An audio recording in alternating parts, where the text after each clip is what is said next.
Welcome to this podcast for Brighton School of Business and Management students studying for the HND Level 5 courses. Section 1 is looking at marketing communications in its very widest sense.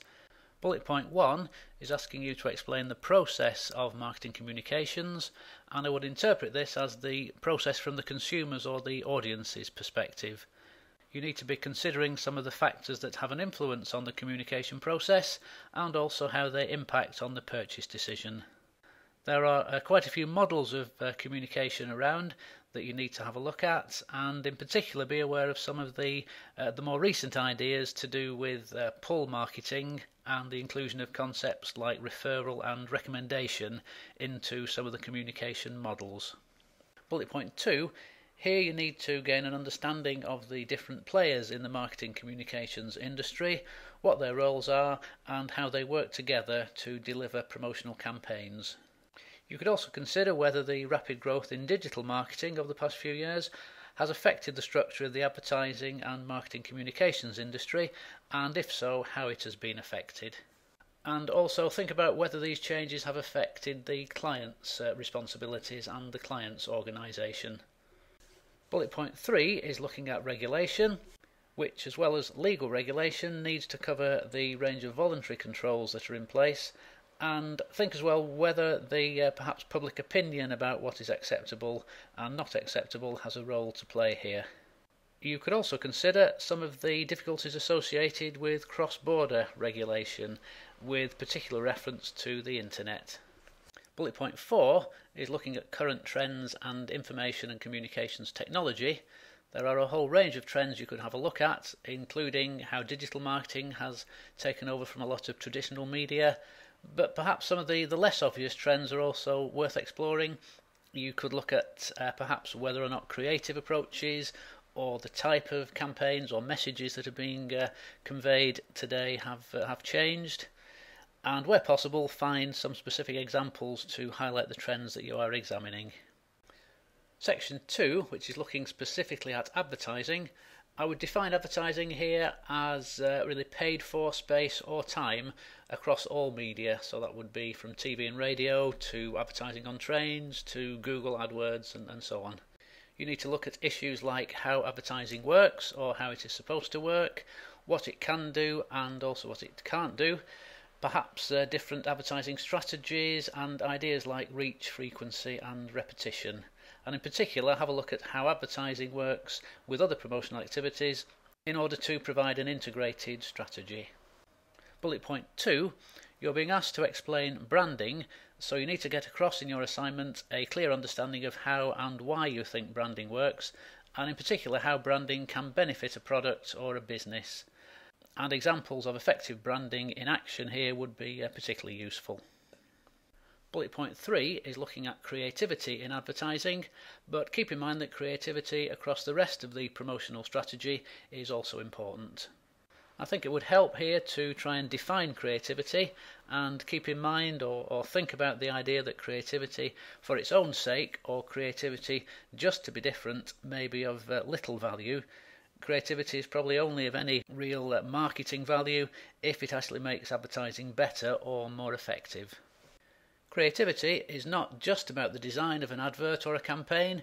The idea behind the campaign, the words, how the media are used, can all be important parts of the creative mix. Remember as well to consider how the creative process works in practice. Look at the stages involved in converting an idea to a finished ad campaign, and think about the people involved in the process and what their different roles are.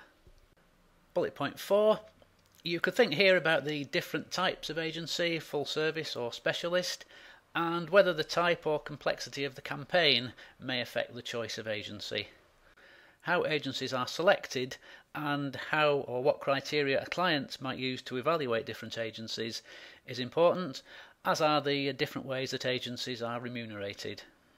You should also look at the different roles within an agency and the roles that different freelance specialists might undertake, and also think about the client's marketing team that has to work closely with the agency and how that might be structured. Section 3, I don't think there is a definitive definition of what is a primary and what constitutes other forms of below-the-line promotion. It's really up to you to decide what are the most widely used and the most effective techniques and put these into the primary category. You need to consider how and where different techniques might work, their advantages and disadvantages, and how the results might be evaluated. Also, make sure you address this part of the assignment, which is asking specifically how below the line is used with other off and online media, and include relevant examples of integrated below the line campaigns to support your ideas. On the second bullet point, you have a chance here to demonstrate and talk about the wide range of techniques and imaginative ideas that can make up a below the line campaign, and again include some examples. Section 4, which is looking at campaign planning. Bullet point 1 is looking at budget setting. You're asked to follow one process to arrive at a promotional budget, but I think it's important to be aware and to make reference in your assignment to the other processes or other methods of budget setting in addition to the one that you decide to use. On bullet points 2 and 3, the distinction here I think is that bullet point 2 is about developing the plan. That is, setting your objectives, defining your target market, formulating your strategy, and so on. Bullet point 3 is looking specifically at how you would implement your plan. So the techniques and the media that you would use, and in particular how these techniques will be combined to form an integrated promotional strategy. You could think here about the benefits of integration and also some of the difficulties of integrating a campaign. On bullet point 4, you might want to consider here how different types of campaign might require different measurement or evaluation techniques, and whether some campaigns are harder to measure than others. For example, how would you measure the effectiveness of a corporate campaign that is not directly intended to promote product sales? Also think about if it is possible or how you would measure the effectiveness of the individual components of an integrated promotional campaign, in addition to the effectiveness of the campaign as a whole, and whether or not there are any effective ways to measure the creative content of a campaign. And finally, if you need any further guidance or assistance with this assignment, please contact your tutor.